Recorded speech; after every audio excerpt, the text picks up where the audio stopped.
तो दोस्तों आज मैं आप लोगों के लिए एक नए कोरियन ड्रामा का हिंदी एक्सप्लेनेशन लेके आया हूँ जिसका नाम है परफेक्ट फैमिली। एपिसोड 1 की शुरुआत में हम अपनी फीमेल लीड सनहुई को देखते हैं जो स्कूल से आई होती है।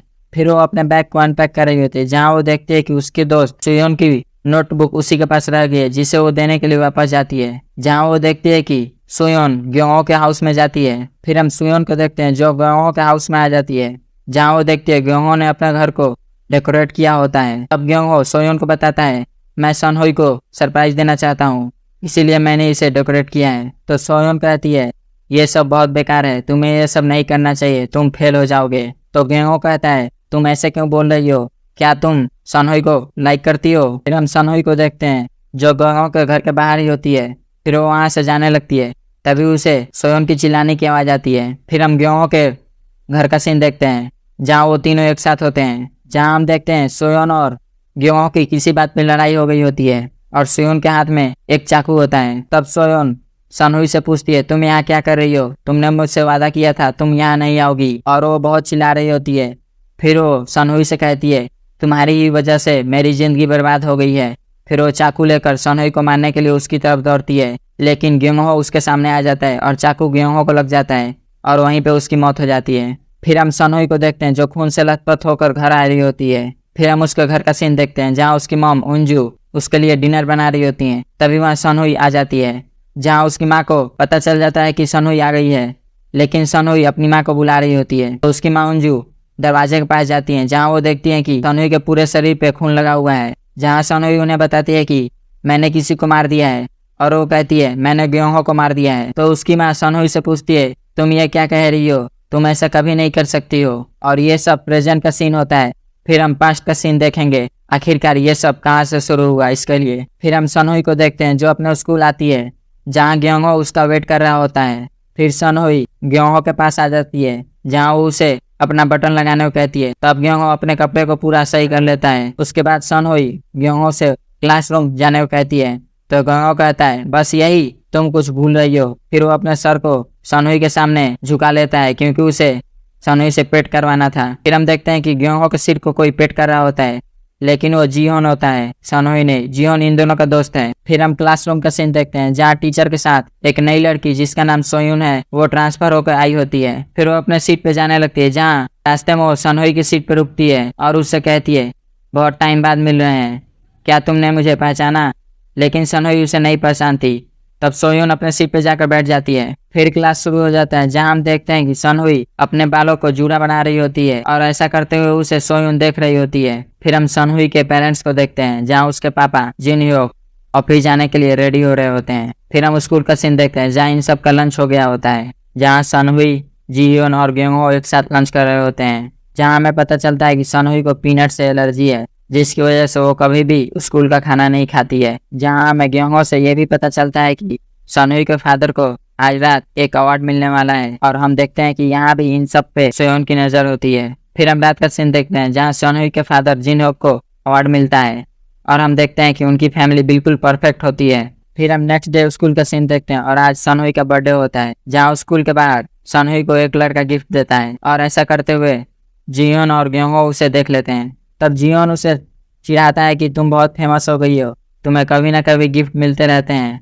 फिर वो उसका गिफ्ट लेकर आगे बढ़ जाता है। तब ग्योंगो सनहुई को रोक अपना गिफ्ट देता है और हम देखते हैं कि अभी भी सोयोन इन तीनों को देख रही होती है। जहाँ ग्योंगो ने सनहुई को कस्टमाइज कीचेन दिया होता है जो सनहुई को बहुत पसंद आता है और उस वक्त इन दोनों को जियोन देख रहा होता है लेकिन वो बहुत सैड होता है। फिर हम क्लासरूम का सीन देखते हैं जहाँ उनकी छुट्टी हो गई होती है। तब ग्योंगो सनहुई को अपने साथ चलने को कहता है लेकिन सनहुई वहाँ रुकती है क्योंकि उसे अभी स्कूल का कुछ काम था। तो ग्योंगो उसे कहता है हम अपनी जगह पे रहेंगे, वहीं पे तुम आ जाना। फिर वहां से चला जाता है। उनके जाने के बाद सोयोन सनहुई के पास आती है और उसके जूड़े से पेन निकालती है और कहती है तुम्हें अभी भी याद है ऐसा जूड़ा कैसे बनाना है। जिसे सुन सनहुई तो थोड़ा चौंक जाती है। तभी सोयोन उसके टेबल पे एक माचिस की बॉक्स रखती है और कहती है क्या तुम्हें कुछ नहीं याद है। फिर हम उनके बचपन का सीन देखते हैं जहाँ सनहुई को कुछ बच्चे परेशान कर रहे होते हैं क्योंकि ये सब अभी अनाथ होते हैं और ये अनाथालय में रह रहे होते हैं। तभी वहाँ सोयोन आ जाती है और उसके हाथ में वही माचिस की बॉक्स होती है और वो उन बच्चों को डरा कर भगा देती है। फिर हम नेक्स्ट डे का सीन देखते हैं जहाँ हम देखते हैं कि सोयोन सनहुई का जूड़ा बांध रही होती है जिसका मतलब सोयोन ने ही सनहुई को जूड़ा बांधना सिखाया होता है। फिर सोयून सनोई से पूछती है, क्या तुम्हें अपने माँ बाप के बारे में पता है? तो सनोई कहती है,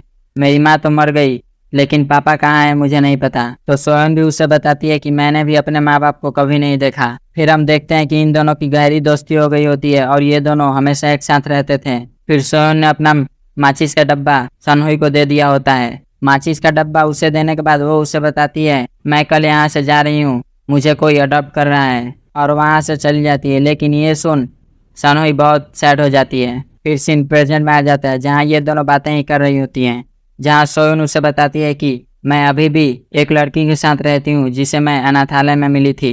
जिसे सुन सनोई थोड़ा चौंक जाती है और कहती है, तुम तो अडॉप्ट हो गई थी ना? तो सोयून उसे बताती है, मुझे चोट लग गई थी जिसकी वजह से मेरा अडॉप्शन कैंसिल हो गया था। फिर सोयून कहती है, अगर मैं अडॉप्ट हो गई होती तो क्या मैं तुम्हारी जैसी जिंदगी जी रही होती? जिसे सुन सनोई उसे कहती है, तुम अभी भी खुश रह सकती हो, मैं तुम्हारी इसमें मदद करूंगी। तभी सोयून की नज़र सनोई के किचन पे पड़ती है जिसे उसने ग्योहो ने दिया था, और वो उससे कहती है, अब तो हम दोस्त बन गए हैं, तो इसी खुशी में क्या तुम मुझे ये किचन दोगी? तो सनोई पहले तो किचन उसे नहीं देना चाहती थी, लेकिन सोयून की बातों से हमें ऐसा लग रहा था कि वो उसे इमोशनली टॉर्चर ही कर रही है। फिर हम सनोई के घर का सीन देखते हैं, जहाँ वो अपने पेरेंट्स के साथ डिनर कर रही होती है। फिर वो अपने रूम में आ जाती है, जहाँ वो सोयून को कॉल करने की कोशिश करती है, लेकिन वो नहीं करती। फिर हम सोयून को देखते हैं, जहाँ वो एक शॉप पे आती है, जहाँ वो देखती है कि वो शॉप बंद होता है। तभी वहाँ पे उसके 2 कलीग आ जाते हैं, जो उसे बताते हैं कि शॉप का मालिक भाग गया है और उसने अभी तक हमें हमारे पैसे भी नहीं दिए हैं।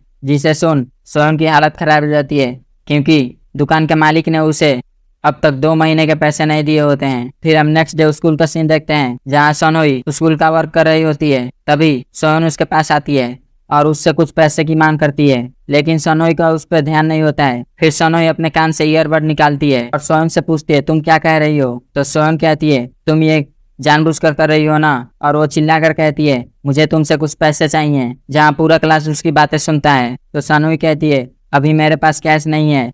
तो सोयून कहती है, तो कल लेते आना, और वहाँ से चली जाती है। ये सब देख ग्योहो को ये बातें पसंद नहीं आती। फिर हम नेक्स्ट डे स्कूल का सीन देखते हैं, जहाँ सोयून क्लासरूम में होती है। तभी उसके पास ग्योहो आता है, तो उसके टेबल पे कुछ पैसे रखता है। तो सोयून कहती है, ये क्या है? तो ग्योहो कहता है, ये पैसे हैं, और आज के बाद कभी भी पैसों के लिए सनोई को परेशान मत करना, नहीं तो अगली बार से मैं तुम्हें नहीं छोड़ूंगा। इसकी ये बातें सुन सोयून को अच्छा नहीं लगता, और वो कहती है, क्या सनोई ने तुम्हें ऐसा करने के लिए कहा है? तो ग्योहो कहता है, उससे तुम्हारा कोई मतलब नहीं है, और वहां से जाने लगता है। तो सोयून ग्योहो को मारने लगती है, जहाँ पूरा क्लास उसे ऐसा करते हुए देखने लगता है, और वहीं पे सनोई भी होती है। तो सोयून फिर जाने लगती है क्लास से। जाते हुए वो सनोई से कहती है, तुम बहुत बड़ी कुतिया हो। फिर स्कूल की छुट्टी हो जाती है।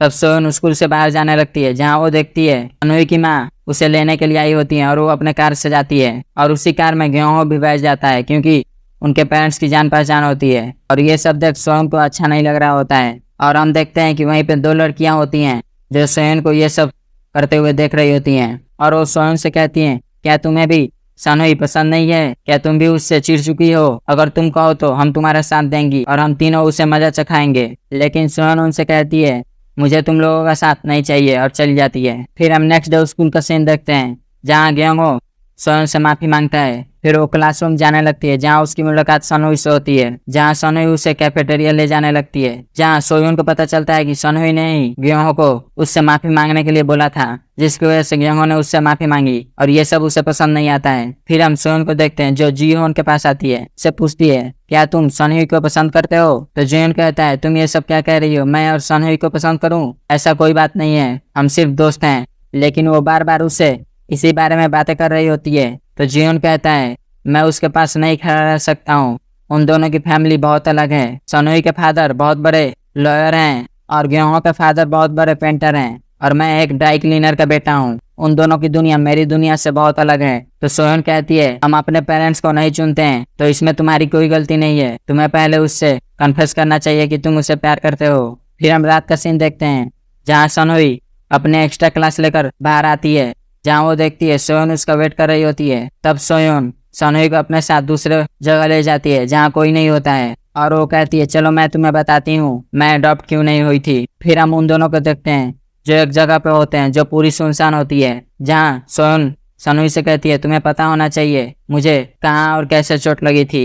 तब वो अपने बालों को हटा देती है, जहाँ हम देखते हैं कि उसका आधा सिर जल चुका है, जिसकी वजह से उसके आधे सिर पे बाल ही नहीं आते हैं, जिसे देख सनोई बहुत घबरा जाती है और सोन कहती है ऐसी बदसूरत लड़की को कौन अडॉप्ट करेगा। फिर वो सनोई से कहती है अब मैं तुम्हें बताती हूँ मैं ऐसी बदसूरत कैसे बनी, आखिरकार तुमने मेरे साथ ये सब क्यों किया है। जहाँ चुपचाप सनोई ये सब सुन रही होती है जैसे कि उसे कुछ पता ही ना हो। फिर हम उनके बचपन का सीन देखते हैं जहाँ सनोई अकेले बैठी होती है और सैड होती है क्योंकि सोयोन अगले दिन अडॉप्ट होकर चली जाएगी और वो फिर से अकेली हो जाएगी। और वो ऐसे ही दुखी बैठकर सोयोन की दी हुई माचिस की बॉक्स जला रही होती है, लेकिन वो नहीं जलती। तब वो उस बॉक्स को वहीं रख वहां से चली जाती है और हम देखते हैं कि कुछ देर बाद उस बॉक्स में आग लग जाती है, जिसकी वजह से वहां पे धीरे धीरे आग बढ़ने लगती है और पूरे अनाथालय में आग लग जाती है। फिर हम देखते हैं कि पूरे अनाथालय में आग लग चुकी है और अनाथालय के टीचर्स कुछ स्टूडेंट्स को बाहर ला चुके हैं, लेकिन हमें पता चलता है कि सोयोन को दूसरे रूम में रखा गया था क्योंकि उसे नेक्स्ट डे अडॉप्शन के लिए भेजना था और वो इस वजह से नहीं जग पाई थी, जिसकी वजह से वो जल चुकी है। फिर हम देखते हैं सनोई को कोई अडॉप्ट कर लेता है और हम देखते हैं कि सोयोन अभी भी हॉस्पिटल में होती है और यहीं पे ये एपिसोड समाप्त हो जाता है। मिलते हैं नेक्स्ट एपिसोड में। अगर एक्सप्लेनेशन पसंद है तो चैनल को सब्सक्राइब और वीडियो को लाइक करें। Thank you.